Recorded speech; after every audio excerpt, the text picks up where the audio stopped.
She tore his first-class ticket right down the middle. Just like that, right in front of everyone. Not a single ounce of hesitation. Her voice cold enough to freeze the room. "You don't belong here," Harriet Stone snapped, loud enough for half the terminal to hear. And this 13-year-old kid, Caleb Thornhill, just stood there, not moving, not crying, not begging, just sort of letting the pieces of his ticket fall from his hand, while a whole row of suits and tired travelers stared, jaws hanging open. I mean, you could practically feel the air freeze, the way people go silent when something feels wrong, but nobody knows what to do about it. Yeah, that happened.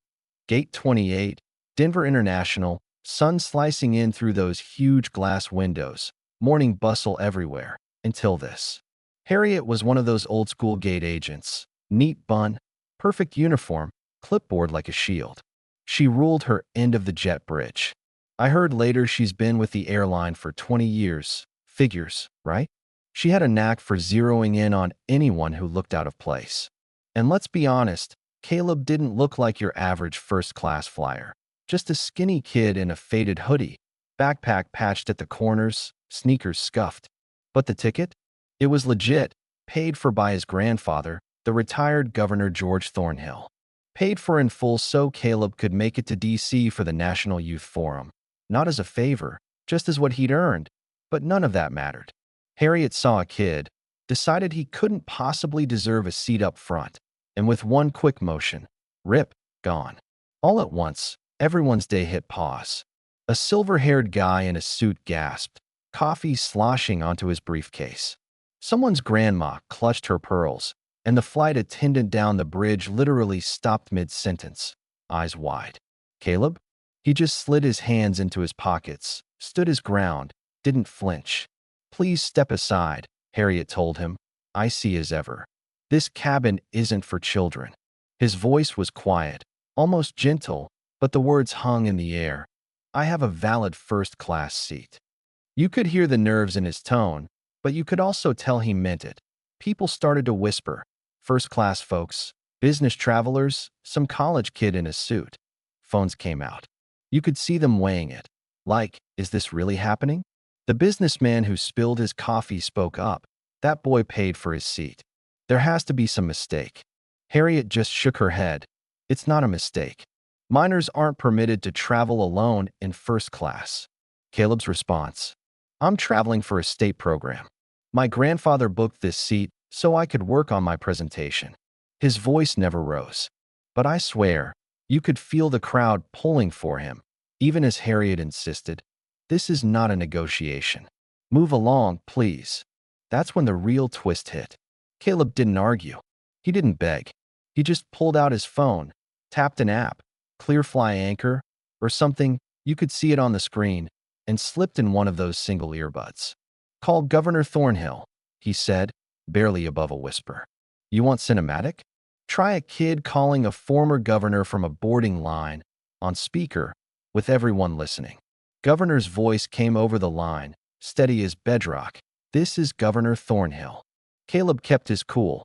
Grandpa, I need code 77. Even Harriet's hands started to tremble. Then you heard it. Activate.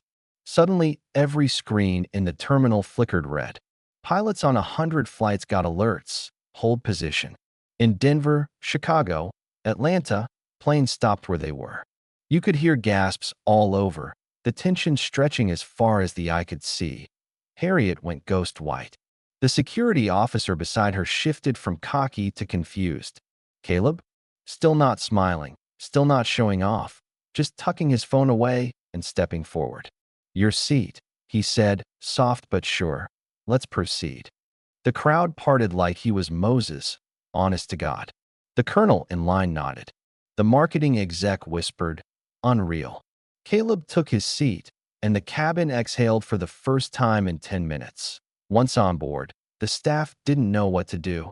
Harriet whispering frantically, the big security guy just staring out the window like maybe he'd missed a memo. The young attendant, Carlos, winked at Caleb. Let me know if you need anything, sir. It was respect, pure and simple. And as the jet rolled away from the gate, you could feel a shift, not just in the cabin, but in the air. Caleb was only 13, but he pulled a lever none of these adults even knew existed. As the engines hummed and the plane finally took off, you could sense it. Something had changed. The kid in the hoodie had shown the whole country that standing your ground doesn't mean you have to shout. And if you're wondering what happened next, oh, it got bigger. Up in the air, the story spread like wildfire. Passengers streamed the whole thing live. On the ground, news hit fast. Boy freezes $1.7 billion in flight funding with ethics override. That wasn't clickbait. Flights were held, air traffic controllers scrambled, execs at airline HQ panicked. By the time Caleb landed, his name was all over the terminals. Harriet? She was escorted right off the plane and straight to a glass conference room with a whole panel of suits, FAA reps, and a looping replay of her tearing that ticket. Meanwhile, out in the hotel ballroom where the press had gathered, Governor Thornhill took the podium. He was as calm as his grandson, but his words landed like punches. No child should ever be told they don't belong just because of their age. Caleb stepped up, still nervous, still quiet, and just said, "I stood still. That's all I did." You could have heard a pin drop. The FAA's deputy administrator took the mic right after. Effective immediately, any airline under investigation for minor displacement will have their federal funding frozen. We're drafting the Thornhill Charter, new protections for minors. People cheered. Reporters fired off questions. The kid who'd been humiliated at the gate was now the reason the whole system was changing. It didn't end there. Caleb went to D.C., testified before Congress. Yeah, at 13, in a blazer a size too big, sitting in front of lawmakers and execs who had no choice but to listen. Sometimes standing still is louder than screaming, he told them. And if my story makes sure no other kid has to go through what I did, it's worth it. The committee passed the Thornhill Charter, real teeth, big fines for airlines, ethics training, public audits, new rules nationwide. And just when you think it's over, there's one last cinematic shot. Caleb, back at Denver International weeks later, walking up to the first-class line, this time greeted by Diana Wilson, the new chief flight attendant, black, warm smile, first in her role. "Mr. Thornhill, welcome aboard. No one will question your ticket today." As he walked down the jet bridge, the whole cabin looked different.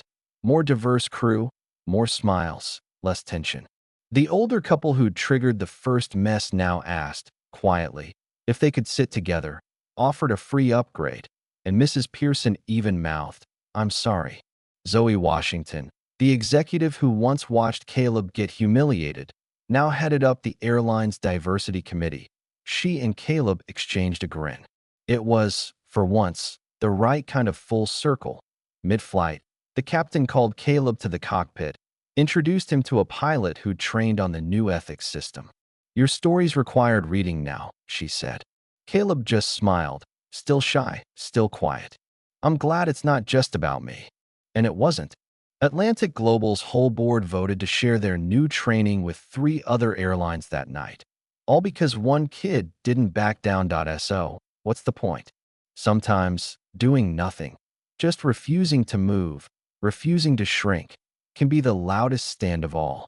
Sometimes the world changes not because someone shouts, but because someone stands still and lets the system reveal itself. Now I gotta ask, where do you stand? When is it right to push back, to freeze the whole room, to force a conversation? Drop your thoughts below. Maybe you'd do it different, maybe not. But share your take, because the only thing that beats silence is a chorus of voices, standing up for what's right, even if all you do is stand your ground.